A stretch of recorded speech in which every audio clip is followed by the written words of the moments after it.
Hi everyone, in front of me I've got ZTE Axon 30 and let me share with you how to allow unknown sources on this device.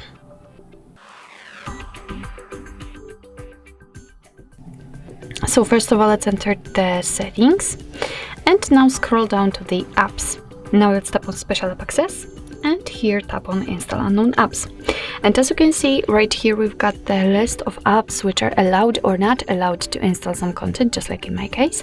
So basically all you have to do is to simply tap on the particular app and tap on the switcher here. And after getting back, you can see that the Chrome is allowed to install something.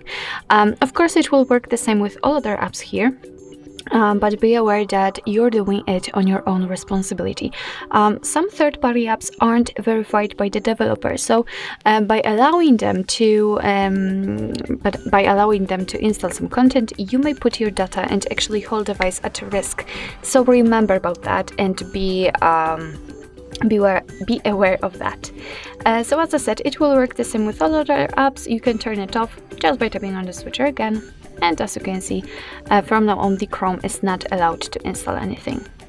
So actually that's all. This is how to allow unknown sources in your ZTE Axon 30.